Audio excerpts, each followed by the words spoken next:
Yeah, it's Rich being easy. This is a 48-year-old, not really solid wood, but wooden garage door. And it's got quite a few problems, which I've shown of late. Like this hinge right here. I think that one's pretty well buggered. Yeah. There's one over the other side. Yeah, and this one's buggered too. So we're going to replace as many hinges as possible. Yeah, that looks buggered. Let's have a look at it when it rolls up.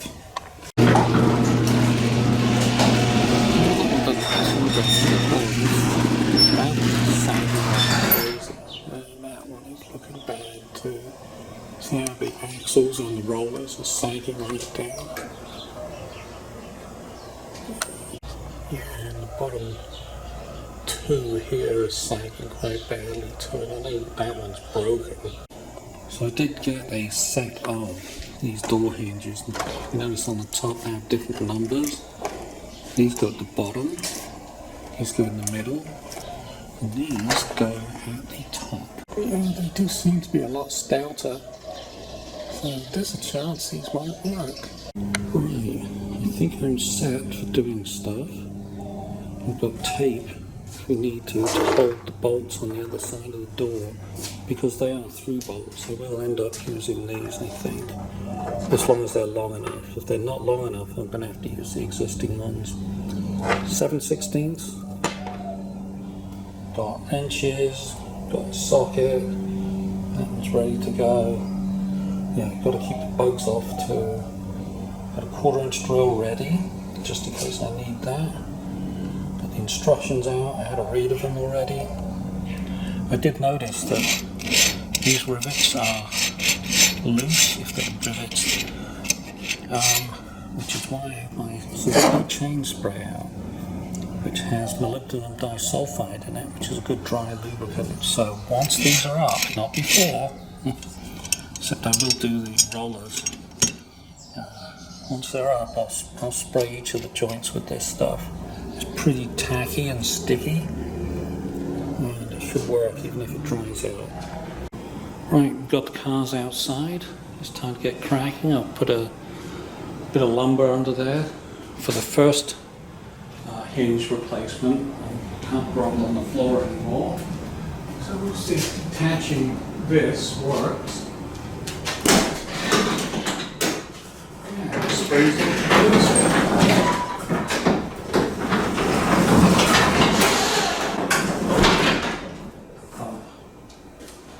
Zip these four out.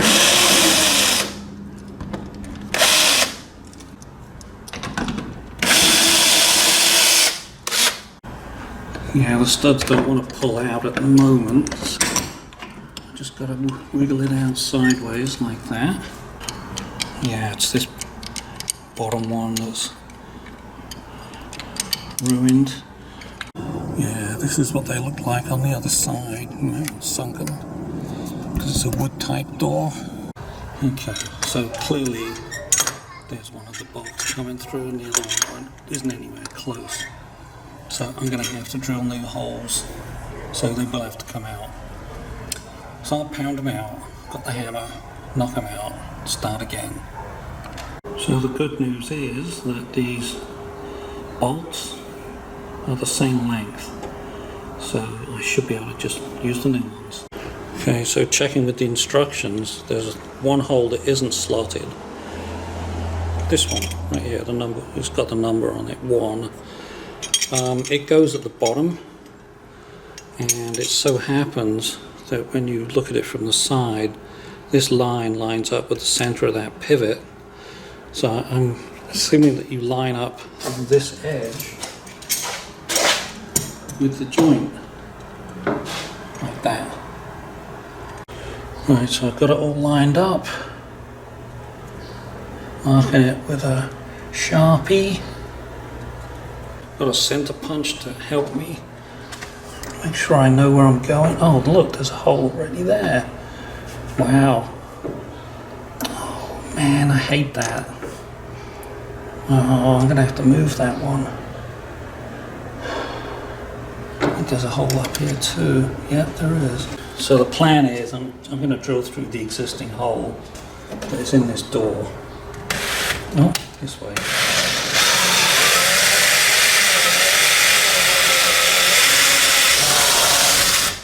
And that is going to be my start point. There's no way around it. So I'm just going to put the nut on loosely. You'll see that hole is a little below the edge. There's not a lot I can do about that. The other spots look okay. It is vertical. The hinge looks about in the right spot, so I'm going to go ahead and center punch the other spots I wanted to do.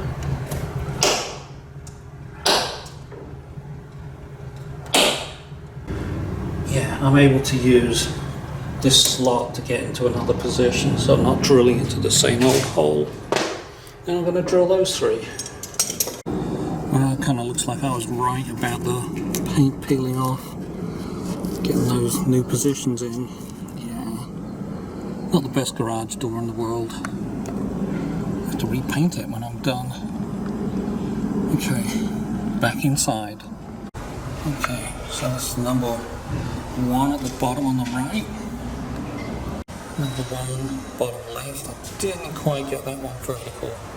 This bolt ended up very close to the holes existing, so that was a pain. Now we just take the post out and drop it to the bottom so we can do the number 2s. Yeah, you might be able to tell that this number 2 hinge here is well buggered. I'm surprised that didn't fall out of the hole. Both sides. Okay, so I've got the number 2 hinge off, and the problem is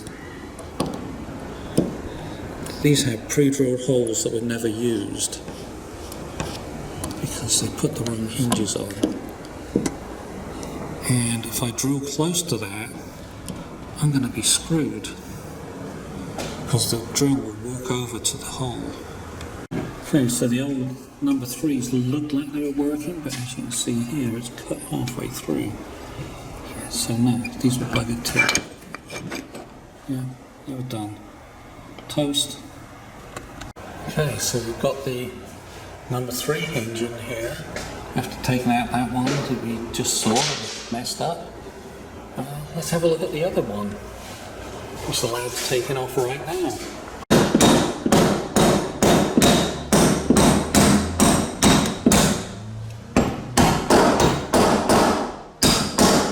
Right, should fall off about now. Okay, how's it looking? Well, that one doesn't look too bad, that side. I think this might be the only good one. Actually, that's kind of loose, isn't it? It's pretty loose there. That's the roller falling out. And this was the best one of the 6, but even that one is shot. Alright, test lift. We've got all the hinges in now. So quiet.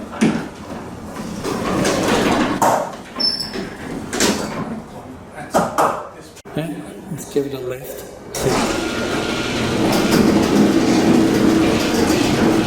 So much quieter. There's creaking and grating like crazy.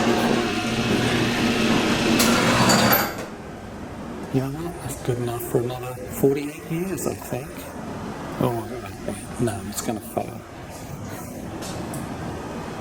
But it's not time for a new door just yet. That'll do. Great.